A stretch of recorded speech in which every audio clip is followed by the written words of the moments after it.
Okay. Hello, thanks for joining us tonight, Charlie.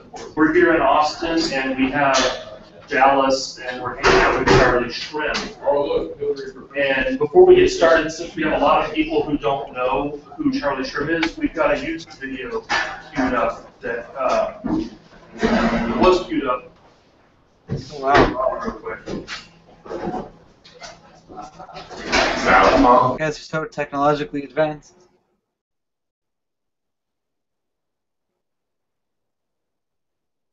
What's the video? I want to see it.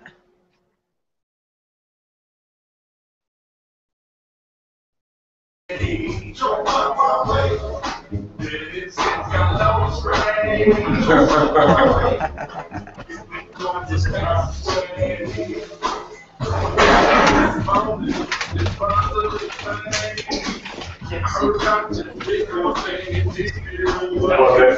people in the Dallas Meetup were doing that campaign. You guys see it, right?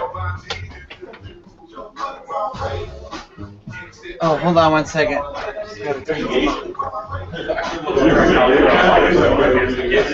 is true.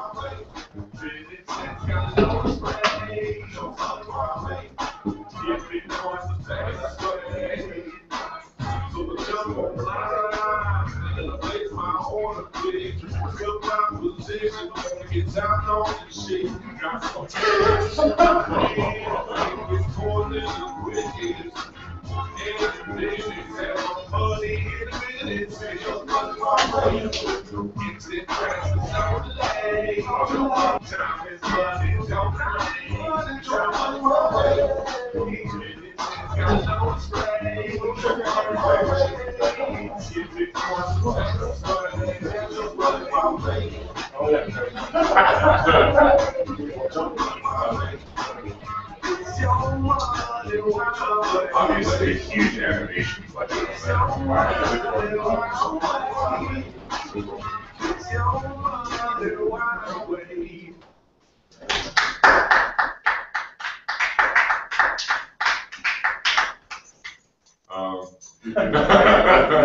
He didn't wait.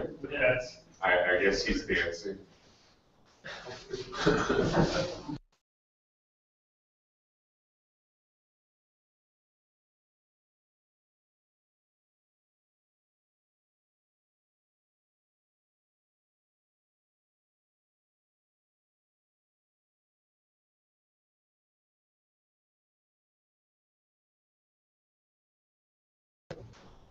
There we go. All right. Okay. That's weird.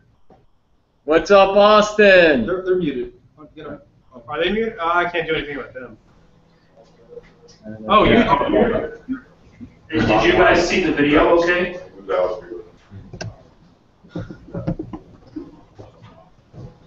Ask him what they did with Charlie. Oh, there we go. Hello. I think Charlie's violating the law right now. Yeah. Very salient, Charlie. Yeah, no, you didn't do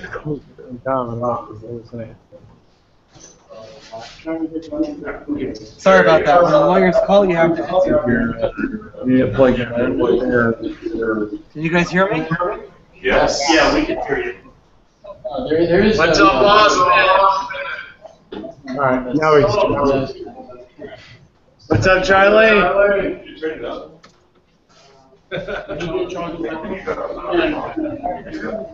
Charlie, since there's a lot of people who haven't, who actually have not been involved in Bitcoin since Bitcoin existed, you think you could do a quick explanation of what it was?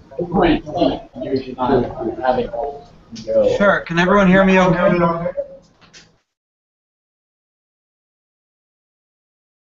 Okay, cool.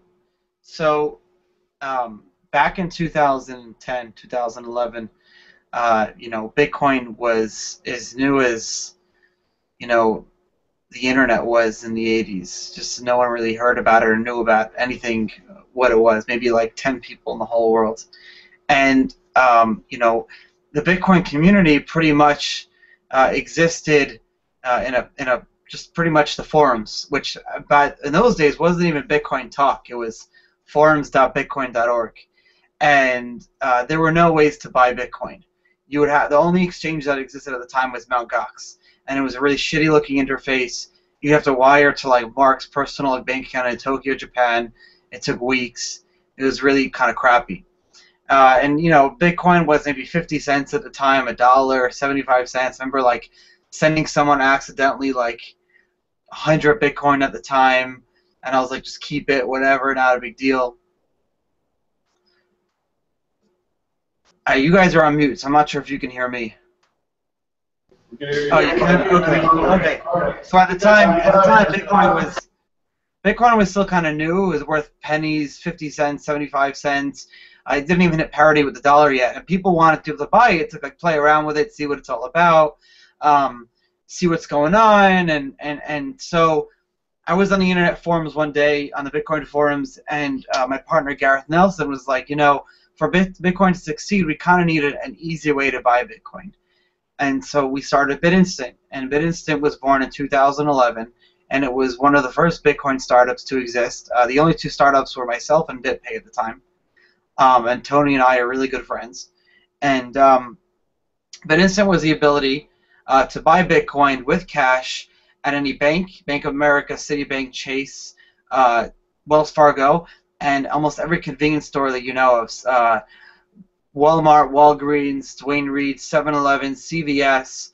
You essentially can walk into these places. You go to BitInstant.com first.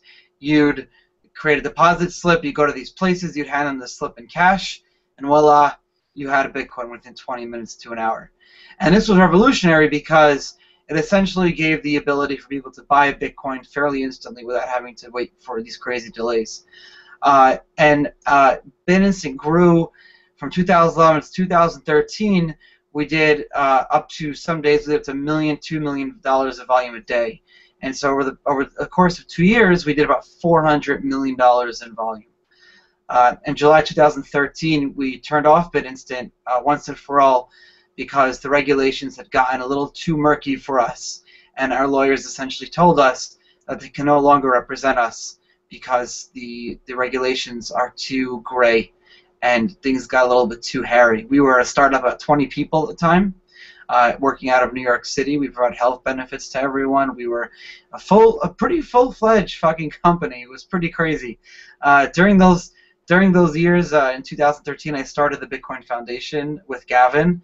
It was originally Gavin and I first started it in Vienna, Austria, and kind of it grew, and you know, some other people got involved, and it kind of grew to what it is today. I resigned in January 2014 as vice chairman when I was arrested. For those who don't know, I was arrested for money laundering, among some other charges, in January 26, 2013. I was thrown into solitary confinement in a federal prison here in New York City for about 30 hours, and then I was brought in front of a judge. They alleged that about less than $1 million of that $400 million potentially was allegedly used to buy something that could have been illegal in some jurisdictions on Silk Road. That's about 0.025% of all of our transactions were potentially used for allegedly something potentially illegal. And I have been under house arrest since January, and since then the charges have slowly been getting dropped, and they lifted my house arrest 2 months ago, and things are looking really good, and we're fighting this really awesome fight. So that's what I've been up to the past few months. I've been consulting for a few companies.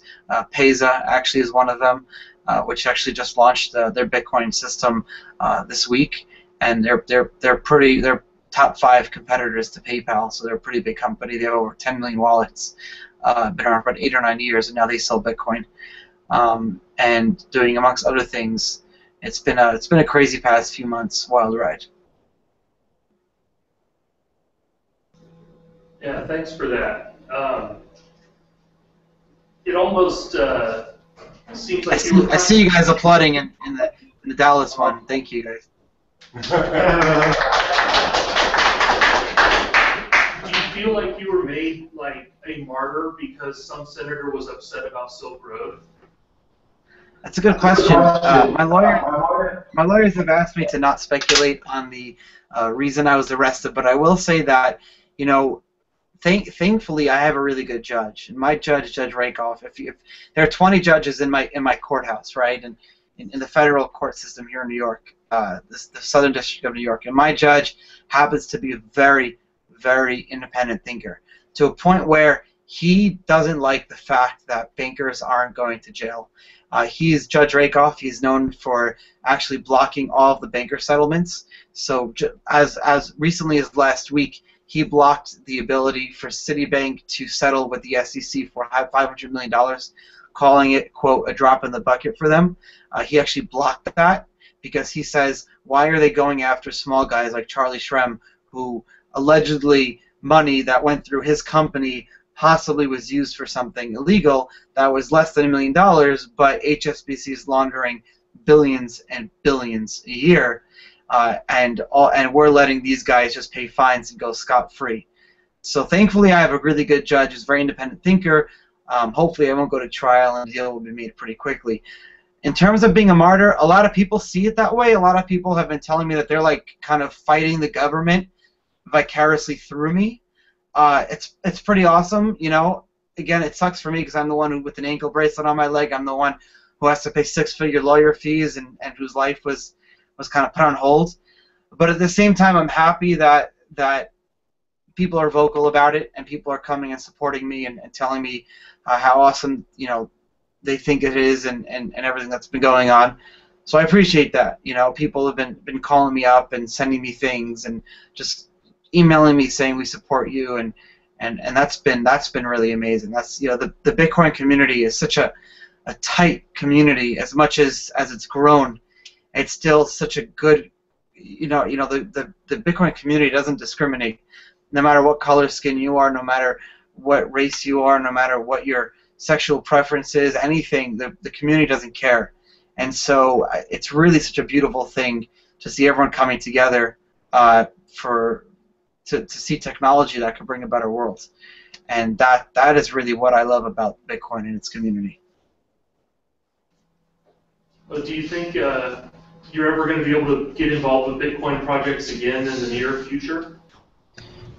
Yeah, definitely. I mean, I'm consulting for this company, Pesa, that's been around for almost 9 years already. I've been working with them for 5 months now, and they are a company that Pesa.com. They are a standard e-wallet company like PayPal, and they brought me onto the team to essentially strategize the ability for accepting Bitcoin and see if it's something that they potentially want. I can work in Bitcoin, I can do anything related to Bitcoin, it's just right now I can't leave the city. So I'm purposely not taking on any big roles, I'm not joining any companies, I'm not doing my next idea yet because, you know, frankly I want to leave New York, I want to move out. And one of the cities I probably will end up moving to is Austin, in fact. If I actually... My girlfriend is just like she's looking for the best neighborhood. She's kind of like trying to figure it out for me. We're looking at downtown. The rent is so much cheaper and the quality of life is so much higher. David Johnston has been like setting up websites to convince me to move to Austin. That's pretty funny, and I love it. I've been there many times and I love it down there. So we'll probably end up moving down there. Texas is the most friendly state to Bitcoin right now. Oh, okay.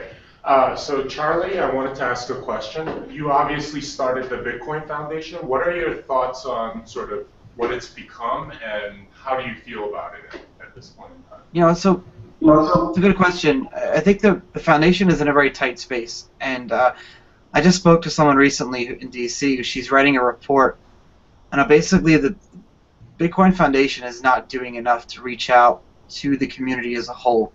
I think that a lot of the people within the foundation are good, genuine people like John Batonis and Patrick and Gavin, and you know there's some bad people involved that unfortunately just care about power and are just looking at kind of the bigger picture. They're not looking at the bigger picture.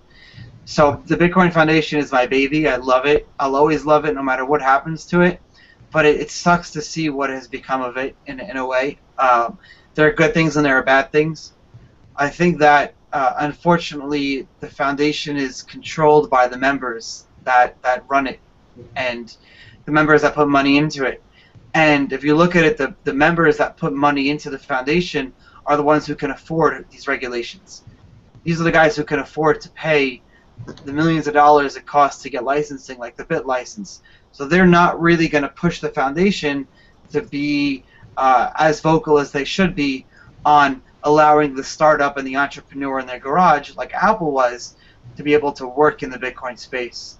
And that's what I'm scared of. I'm scared of the foundation becoming this kind of like club of big companies that want to protect their competitive edge within the Bitcoin space. And I, you know, when I started the Bitcoin Foundation, the first thing I did was get on a plane. I went down to Argentina, and I said to any Argentinian Bitcoin company, I'm here to help. What can I do for you? How can I help you? And I stayed there for 3 months, and I worked with 3 or 4 Bitcoin companies in Argentina. And then I went to Canada, and then I went to Israel, and Australia, and Morocco, and London, and Amsterdam, and I connected all of these startups and all of these Bitcoin, because that's why I started the Bitcoin Foundation. I started the foundation to essentially connect all of the communities together to be able to work together, share ideas, and share everything. But so is that what the foundation has kind of become? I don't know. I'm not really part of it anymore, but I really hope that it doesn't turn into like one of these other just private clubs, unfortunately.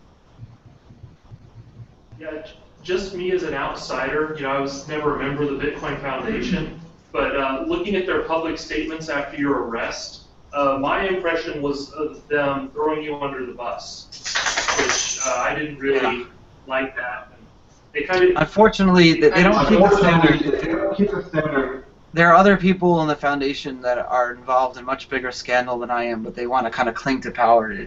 The first thing I did when I resigned was I called up my lawyer and I said, I'm officially resigning from the foundation, because I knew a lot of press was coming out, and I didn't want my my situation to drag the foundation into it, because again, it's my baby.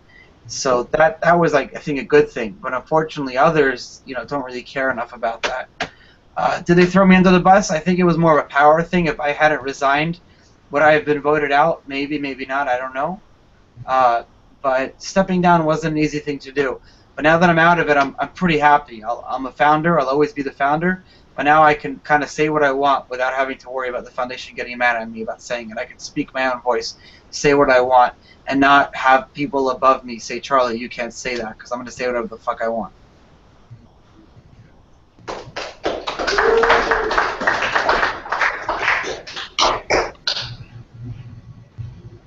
you have a question? Yeah. Oh, yeah. Hi, Charlie. No, you can't see. Can you hear me? Can you hear me? Yeah, I hear you. I'm just wondering, you're up there in New York. What's your take on Ben Losky and all the bit license stuff? I mean, I read some stuff about that last night. I read about Losky. You know, I know that he's not necessarily a supervillain. He goes after big banks, but he also happens to be not exactly a friend of Bitcoin right now. So I'm curious as to how that's going to play out and how you feel being in the New York regulation cage right now. Well, I want to tell you something. New York is a ghost town for Bitcoin companies. There's like 1 or 2 companies here. The Bitcoin community has like virtually just pieced out of New York. All of my friends here left Panama City, to Austin, to California, to Europe. They just kind of they bailed scene. And that's what's literally going to happen. So people are saying, like, you know, you have a lot of New York companies that are proud to be from New York. They have this little badge on their website. It says Made in New York. What's going to happen is you're going to start to see Bitcoin companies have this little badge on their website that says Banned in New York, because it'll just be easy enough to just ban New York customers and have to deal with these regulations. They're too difficult. You know, and Losky reached out to everyone, right? And again, who are the ones that have the compliance officers? Who are the ones that can talk to him? Who are the ones that can afford, you know, to even approach a guy like Losky in his office to write a letter to him? It costs $10,000 to $30,000 in legal fees. Bitcoin startups can't afford to even engage with his office. So the ones that are doing it are Coinbase, Circle, the guys who can afford the actual regulations. Companies like Green Address, Blockchain.info, all of these smaller companies, even like you know, Bread Wallet on your phone that you use, all these kind of bootstrap Bitcoin companies that are doing awesome things can't afford to regulate these mining pools. They can't afford anything. So they're not going to be able to talk to Losky. They're not going to be able to tell him what they think. And so the guys that are speaking in his ears that are saying, yeah, we represented the Bitcoin community, are these large companies, and then are the bankers. The bankers are saying, whoa, Mr. Losky, you put these crazy regulations on us. We need to make sure that the Bitcoin companies have to go through the same shit that we have to go through. So they're going to tell him, and they're the ones that are paying his licensing fees. Or they're going to say, we're going to leave New York. And if we leave New York, you don't get your licensing fees. And that's what's happening. So are the regulations going to be as crazy as they are right now? Probably not. But it's a foot in the door policy. He's giving us it's like when you say, hey mom, can you buy me a yacht? And she says, no, I'm not going to buy you a yacht. And you say, all right, I'll settle for a jet ski. It's the same kind of situation. So, I mean, whatever's going to happen will happen. But unfortunately, what will probably happen is the regulations will exist and things will happen, but they'll be too difficult for companies to actually do that. What I wanted to do, and I kept saying this, that one of the things they need to have is they need to have two things. They need to have tiered licensing systems, so small companies that do a smaller amount of volume can get a license with a much lower threshold. Instead of saying, this is the license, have 5 levels, depending on what your volume or how big your company is. So you should make it affordable for these smaller companies to get a license. That's one. Second, you need to make the process transparent. In Europe, if you want to get a license to do e-money, there is one office, one department that you go to. The process is extremely transparent. And while you're actually applying for this license, it's not one fee or it's not one standard thing. It's custom. They say, all right, how big is your company? How many employees do you have? What's your volume like? And they assess the situation. And once they assess the situation, they say, this is what we think you should have in a bond. And this is what we think your licensing fee should be. And once that happens, while the process is taking place, they allow you to continue doing business until your application is either approved or denied. So you're not waiting 3 years to actually start a business. You can start from day one as long as you fill out the paperwork. Okay, that's what we need to do here in New York. And unfortunately, once you do get the New York license, we say we live in the United States of America, but really we live in the 47 states of America, because 47 states require you to have separate licensing. So it's not like in Europe, where if you have a license in the Netherlands, it actually passports to all the other European countries. So I could do business in Germany, Austria, France, Belgium, Italy. If I want to do business in New York, I need California. From New York to all other states, I need California, Florida, Minnesota, Arkansas, Mississippi, North Carolina, every state, Alaska, Hawaii, Oregon, Washington, everything. The only state actually that has pretty much said that buyers and sellers of Bitcoin don't need a license has been Texas, and California has been also pretty liberal in that state too. So we're going to see a ton of companies already moving to Texas and California, and South Carolina. I think because South Carolina doesn't require licensing either. That's what's going to happen. They're going to kind of center around, or they'll just leave the country because it's a lot easier. Great. Thank you. Go ahead, have Dallas. any recommendations for anybody that wants to get into the Bitcoin space as far as work and jobs are concerned? I mean, what should we be looking at? What should we be doing? There's not enough talent in the Bitcoin space. There are so many companies that are looking for talent and for job, for companies that are looking to hire people. Just today, someone actually emailed me, blockchain.info emailed me and said, Charlie, do you know any good mobile app developers? And I actually know only really 2 or 3 really good mobile app developers that I can recommend to blockchain, because every Bitcoin company is hiring. They're raising money. BitPay's hiring. BitPay says they want to have 100 employees by the end of the year. So if you're in the Bitcoin space and you have some talents or skills that you could bring over from the rest of the job kind of market, then it's really easy. Just feel free to email me. I know tons of companies that are looking to hire in the Bitcoin space, even if it's just customer support to get your foot in the door. One of my customer support people, who was a part-time customer support guy, is actually head now. After we closed Bit, when I closed BitInstant, I made sure that all 20 of my employees had jobs, and they all have jobs in the Bitcoin space now, which is great for me because I kind of I know everyone in all the Bitcoin companies now, too, even more so than before. But even 10 of my employees actually spun off and started their own Bitcoin incubator with one of my old investors. So it's really awesome to see that happen. But I was saying one of my part-time customer service guys is now the head of customer support, which is a pretty big job in one of the Bitcoin companies, and his wife is head of marketing. So they can live in the middle of Pennsylvania and still make an awesome salary working for a Bitcoin company. So, again, there's so much opportunity in this space. And they get paid in Bitcoin, and they love it. Oh, cool. Oh, What's that's your really email? cool. Yeah, what's your email? You just go to charlieshrem.com, click contact. My email's right there. Okay. My PGP key is right there. I'm like the easiest person to contact. You might just tweet me or whatever. I have a question. I was just curious. I know you can't talk about your case or whatever, but going forward now that it seems that the establishment, the government actually take Bitcoin seriously, do you see a pattern of them? They've obviously tried to take down like you and Ross, but do you see it kind of moving forward, or do you see it kind of like they're just picking on you two guys because you're the only known public figure, so to say, of it? And with the growth of it, do you think that that's why they're starting this now? Yeah, I don't think I will be the last arrest that will be made. There are other people that are definitely in their crosshairs.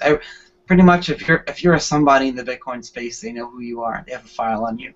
That's not to say you're doing anything illegal, but I will say this: back in the past few years, there was this mentality that if it was gray, you can try to make it white. You could try to make it legal. If something was in the gray area, you have good enough lawyers, and if you really, even on a technicality, you can make it white. I think we're at a point now that if I do all of this all over again, even if it's mildly gray, you have to assume it's black and it's illegal. Because even if it's not, they will figure out a way to pin you on the fact that it's illegal. My biggest mistake, my biggest problem is I was really naive. I thought these guys would embrace us. I thought these guys would call me up and call up these guys in the Bitcoin space and say, look, we know there are bad guys out there. We know you guys are good. Let's all work together. And actually, they did that. I would go to the offices of the regulators, and I would educate them literally out of my own pocket, my own legal fees. I would literally sit there and teach them about Bitcoin. I would go to the DA's office. I go to the federal offices. Homeland Security would come to our office. We were all kind of buddy, and everything. They asked us questions. I didn't talk about people specifically, but they'd ask us hypothetical. How could someone launder money through Bitcoin? How could someone finance terrorism through Bitcoin? These are real fears. Money laundering, mafia, terrorism. These are real fears, and they would ask us, and I would spend my legal fees out of my own pocket to educate these guys, and I thought that would help me. Unfortunately, the guys who arrested me didn't care about that. The good thing is the fact that I did help these guys will help my case, because it shows that I wasn't this kind of illegal money launderer in my basement trying to scam and make stupid money. But at the same time, you can't. These guys are not your friends, and so you just gotta lawyer up and make sure that whatever you're doing is completely kosher, and just don't find yourself on the wrong side of the law. If someone emails you and says, we want to fund my Silk Road account, just don't even answer the email. If someone says they want to buy crack at Walmart through BitInstant, don't even answer the email. You got to be very, very careful, because unfortunately they're all stings now. Probably a lot of the sellers on Silk Road are probably like the federal government, and you say, oh, I'm going to only buy guys that have ratings. The federal government are the guys that have the good ratings. They're the guys who've been online, because they are allowed, if it's for finding, if it's for the sake of bringing people to justice, they will sell 100 people pot, just to gain that 100% rating and those 100 reviews saying, oh, this guy's awesome, and then they have that one guy who buys the pound of pot, they bring them down. So Right. they are allowed to do illegal stuff in order to bring the words, the the means don't justify the end doesn't exist with the government. They can use any means, and any means will justify the end for them. I mean, you watch movies, you know. Yeah. Right. With this in mind, do you regret working with them? No, and I don't regret anything because, like I said, it helps my case. The fact that the good thing about my case is that like the state government is really helping me out right now, and the federal government is the one that's coming after me. So I help the state a lot, but not Losky's office, more the DA's office. The problem is that there's so many different fucking like agencies within the state government, and then there's like the federal government. There's more agencies. There's DOJ, FBI, Task Force, ICE, Homeland Security, and they could all go one up each other and do whatever the hell they want. That's the craziest part about it. There's like so many. You don't even know who's who or who's working with who. It's crazy. It's ridiculous. Yeah, no regrets though. No regrets. But I should have been more careful when things were on the gray. I should have assumed that they were black, type of thing. Yeah, what could you have done like beforehand? Like were warning signs? I don't know. Yeah, I lost my audio. I mean, I checked. I hired private PIs. I hired security. I had people check if I was being followed. I hired people to see if there were any files on me. I did not think I was honestly. My lawyers told me you are in the clear. Like the government likes you. We're in contact with them. We have open channels. You know, if the government has anything to say, they will call us first. Working with them, I was literally coming home for the hearings, and I was arrested at the airport, totally out of the blue. I was totally caught off guard. Did not think. I spent over $1 million in legal fees to prevent what actually ended up happening to me. Charlie, I have a question. I have an ironic experience with Bitcoin because each day I become more passionate about it, but each day I also become more disillusioned. So much VC money is flowing into the Bitcoin space, and as this money flows, you also see executives flow. I mean, I think it was just a few weeks ago one of Visa's top anti-money laundering executives went to work with Coinbase, if I'm not mistaken. So we see the power brokers putting the money where they want it to be, pushing their executives right after the money, and yet I look at a guy like you who very passionately nurtured this industry from its infancy and tried to facilitate a sense of like freedom, and you're sitting in your house under house arrest. And this seems to be a common thread with people who push the envelope and try to fulfill the original promise of Bitcoin. My question for you is, where are you at right now in your own kind of like, your own perspective on this space, and your future in it, and the future of this technology for the world? Do you feel like it's been co-opted? Are you ready to redouble your efforts when you beat this? Where are you at with this? I am more involved in Bitcoin now than I ever was. You know, the beauty is that I'm not part of a company or a foundation. So like I said before, I can say what I want to say. I am consulting with dozens of companies for free, just literally answering emails, going to meetings. I can leave my house now. I'm not under house arrest anymore. Only at night I have to be home after 9 p.m. I'm speaking at meetups like this, and if I could leave the city, I'd actually be flying around the world speaking more, pushing Bitcoin, teaching Bitcoin. This is not the end. This is literally a battle.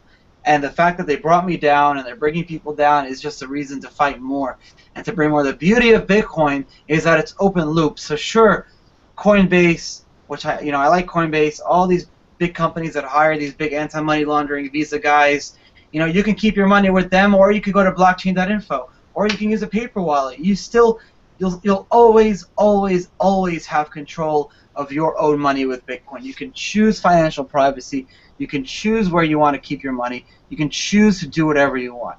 And now it's just giving me an opportunity. I'm going to leave the USA and work with other companies in China and in Europe, and I'm going to grow Bitcoin. I think back when I was involved, I completed my job in the beginning. People know me. People know what I did. I'll always have that legacy. I helped Bitcoin grow within the United States of America. And now Bitcoin is huge in the US. Anyone I speak to, literally, especially in New York, has heard of Bitcoin. I don't think I've met one person who literally hasn't read or heard about Bitcoin. Striking up the conversation, is so easy. Now it's time to go global. I want to go to Africa. I want to go to the Middle East. I lived in Morocco for a month last summer, tried to live only off Bitcoin. It was really hard. I want that to work. I want someone who lives in the Kurdistan Autonomous Region of Iraq to be able to send money home to their family in Florida for no fees. I want that to be where Bitcoin is. I literally want Bitcoin to be as used and as popular as email. You know, and Bitcoin will do to money and to the movement of money what the mail service did to the global postal system. Literally, the global postal system is completely obsolete now. Like, we use it for packages, but who the hell sends letters anymore? You get junk mail, right? So, and now even fighters who are fighting in I don't know, Myanmar are using email easily in seconds, or in China, or in India, or in sub-Sahara Africa, whatever. Everyone's using email to send messages, to blog, to tweet. Even terrorists, even the Islamic State of Iraq or whatever they're called, are tweeting. Everyone is tweeting. And Twitter is phenomenal. Twitter is the ability for the Israeli Iron Dome system to shoot missiles when they're about to land on cities, and allows for when there's hurricanes, for FEMA or wherever to be able to bring medical drops to even Christian people living in the mountains in Iraq right now that are being surrounded by the Islamic terrorists, right? So email is doing these amazing things, and Bitcoin will do that same exact thing within a few years.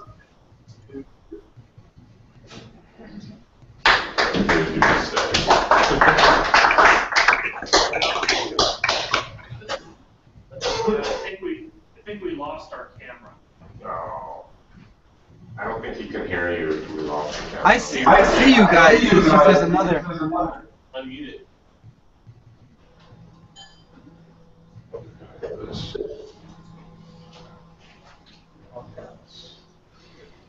All right. Well, does anyone else have a question?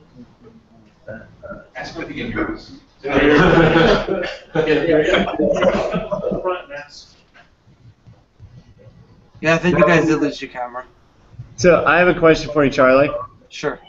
So we in Texas we don't have a restraint on meat products. How do you like your steak, or do you eat steak? Oh my God.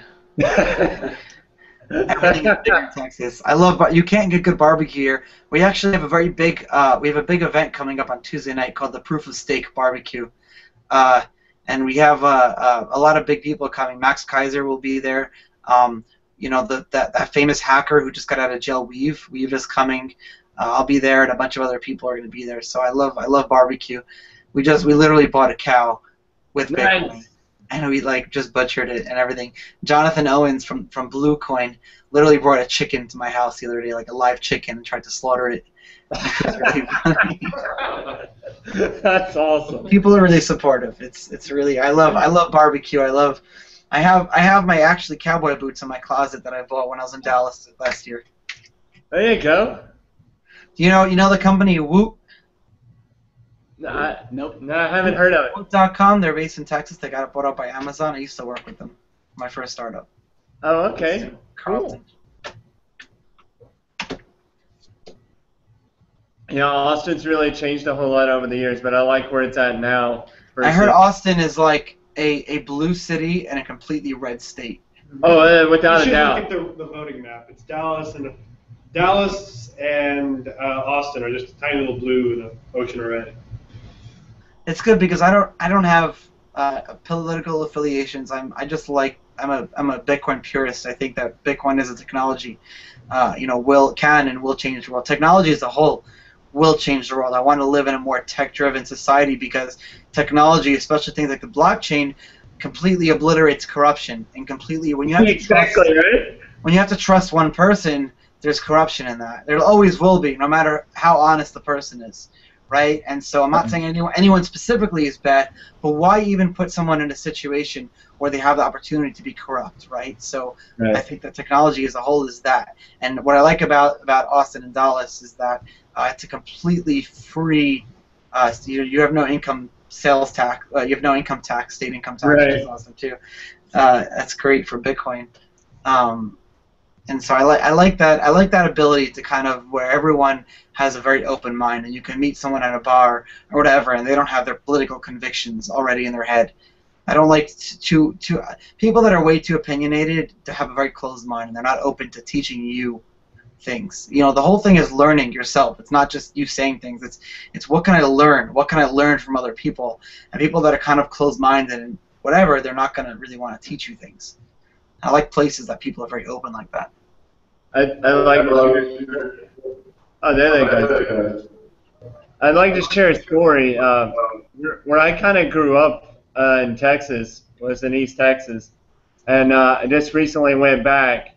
The population of my town is, you know, somewhere between 3 figures and 4 figures, depending on if somebody died that day or not. Wow. And normally it's very kind of closed-minded and everything. And you know, with everybody having the internet now, I was talking to one of the guys I grew up with, and he was saying, oh, well, what about Bitcoin and what about this? And you know, we were just having a conversation about how the internet and the free exchange of thoughts has kind of changed the community there. That used to be, I mean, like we basically had a joke where if you're a Democrat, we're just gonna like make you move to a different town. But he goes now with the internet and just kind of the freedom to think for yourself now that the internet's given you. He's more of a political atheist, and he's all about like, well, how do I spread Bitcoin to my little bitty town?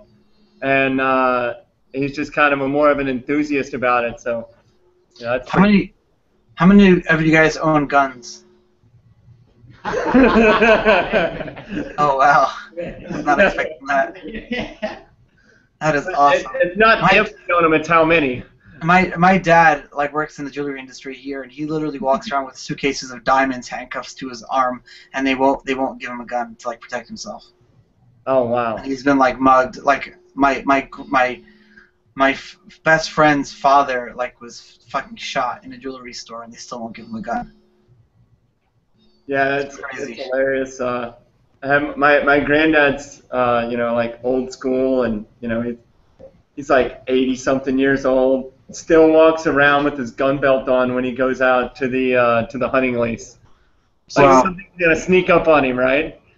Hey Charlie, I'm curious. How do you see Bitcoin potentially solving some of these issues in the future? I mean, if government's going to be sort of inept about things like money laundering, and you know, like you say, they're kind of playing whack-a-mole with people in Bitcoin and really not going after they're just showing that they're not really able to solve a lot of these problems.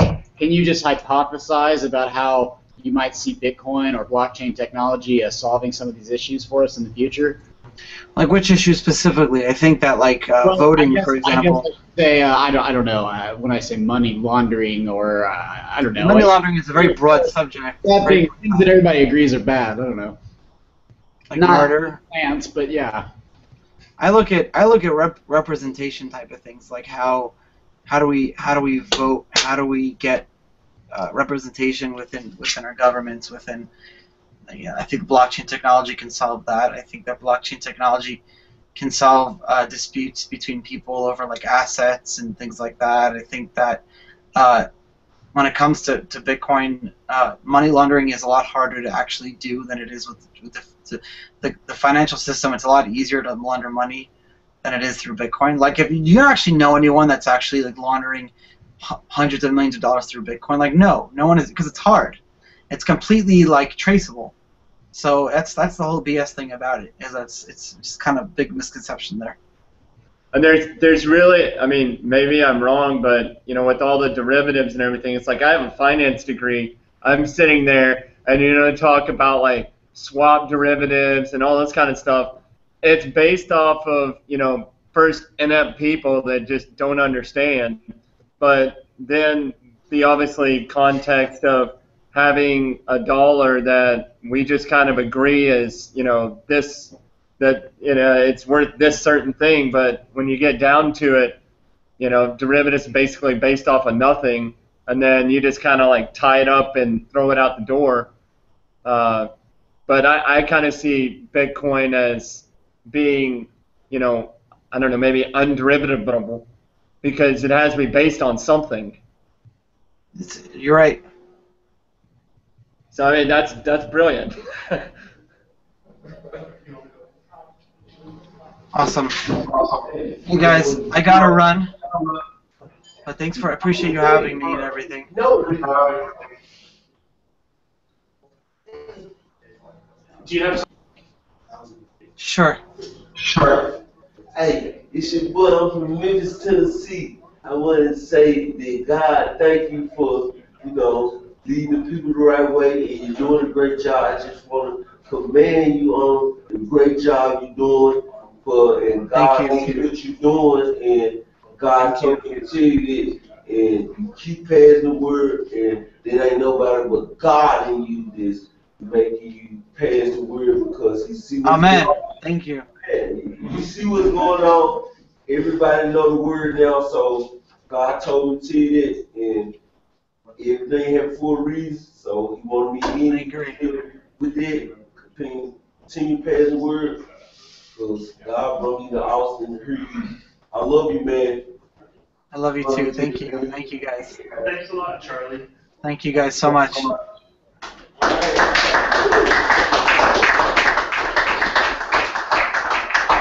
See you guys later.